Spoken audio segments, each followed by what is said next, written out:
नमस्कार। कहानियों का अनोखा अंदाज, और अंदाज भी ऐसा कि उसमें हम ऐसे खो जाएं कि पता भी ना चले कि ये तो एक उपदेशात्मक मॉरलिस्टिक कहानी थी। भाई हमने तो इसलिए सुनी कि दिलचस्प लगी। हुआ यूं कि दास्तान गो ने हमें बांध रखा था, बल्कि कभी कभी तो कहानी सुनने के बाद मन ही मन हम अपने आप को कहते हुए पाते हैं कि ये तो बड़े काम की सीख थी, ये याद दहानी की तो मुझे ज़रूरत थी। तो इसे कहते हैं ट्रूली इनिमिटेबल स्टाइल, कि अंदाज़े बयां में कोई दिखावा ना हो, मंशा कहानी सुनाने की हो और लक्ष्य एक आध संदेश पहुंचाने का। और दोस्तों, सच्ची सीख की बड़ी ज़रूरत भी है, क्योंकि बस के दुश्वार है हर काम का आसान होना, आदमी को भी मैसर नहीं इंसान होना। और सुना कौन रहा है ये कहानियां? वो जिन्हें अनौपचारिक रूप से इनफॉर्मली उपाधि दी गई है, खिताब दिया गया है MDPE, यानी the most dynamic public executive doctor Mukesh Sharma, film maker, broadcaster and N S administrator.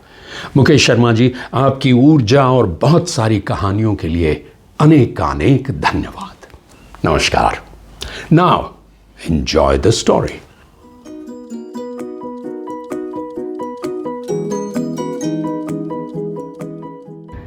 एक बार पुनः आप सबका हार्दिक अभिनंदन अनोखी और प्रेरणादायक कहानियों के इस अद्भुत मंच पर। आज की कहानी बिल्कुल निराली है। नाम है कछुए नमक लाना भूल गए। एक बार एक कछुए के परिवार ने पिकनिक पर जाने का फैसला किया।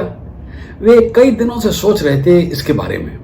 यह देखा गया है कि कछुए स्वाभाविक रूप से अपने कार्यकलापों में काफी धीमी गति से फैसले लेते हैं, इसीलिए इस पिकनिक की तैयारी में उन्हें 7 साल लग गए। अंत में कछुए के परिवार के सदस्यों ने पिकनिक के लिए एक उपयुक्त जगह ढूंढ निकाली और खाने पीने का सामान बांधकर घर से निकल पड़े। 2 साल तक यात्रा करने के बाद वे अपने नियत स्थान पर पहुंचे। अगले 6 महीने तक उन्होंने पिकनिक के इस क्षेत्र की सफाई की, पिकनिक की टोकरी खाली की और सारी व्यवस्थाएं पूरी की। अच्छा, जब कछुए का परिवार सब चीजें यथावत लगा रहा था, तब उन्हें पता चला कि वे तो नमक लाना भूल गए थे। अब नमक के बिना पिकनिक का कोई मजा नहीं। वे सभी चिंता में पड़ गए। एक लंबी चर्चा के बाद यह तय हुआ कि जो परिवार का सबसे छोटा कछुआ है वो वापस घर जाएगा और नमक लेकर आएगा। उसे नमक लाने के लिए इसलिए भी चुना गया था क्योंकि वो धीमी गति से चलने वाले कछुओं में सबसे तेज था। पहले तो छोटा कछुआ रोया, फिर उसे अपना सर अपने शैल के अंदर छिपा लिया और रोना जारी रखा। अंत में बहुत समझाने और पुचकारने के बाद वो एक शर्त पर नमक लाने के लिए तैयार हो गया कि वो जब तक वापस नहीं आएगा तब तक कोई खाना नहीं खाएगा। परिवार के सभी लोगों ने हामी भरी और छोटा कछुआ चला गया। 3 साल बीत गए, छोटा कछुआ वापस ही नहीं आया।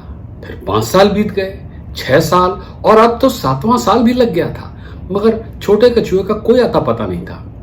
इधर सबसे पुराना कछुआ अब अपनी भूख नहीं रोक पा रहा था। उसने ऐलान कर दिया कि अब वह खाना खाने जा रहा है और फिर उसने एक सैंडविच हाथ में लेकर खोलना शुरू कर दिया। इसी बीच अचानक वो छोटा कछुआ चिल्लाते हुए एक पेड़ के पीछे से बाहर निकल के आया और बोला, मुझे पता था तुम लोग मेरा इंतजार नहीं करोगे, अब मैं नहीं जाऊंगा नमक लेने के लिए। कहानी खत्म। देखें क्या सबक सिखाया कछुओं की इस निराली कहानी ने। यह कि हम में से कुछ लोग अपना पूरा जीवन बर्बाद कर देते हैं इस आशय से कि लोग हमारी उम्मीदों पर खरा उतरते हैं या नहीं। हम इस बात को लेकर चिंतित रहते हैं कि दूसरे क्या कर रहे हैं या क्या नहीं कर रहे, और इस कारण हम खुद कुछ नहीं करते। हमें इससे बचना होगा। अगली बार एक और अनोखी कहानी, एक और नई सीख। उम्मीद है चैनल को आपने सब्सक्राइब जरूर किया होगा नई कहानियों के लिए, वरना आप महरूम रह जाएंगे।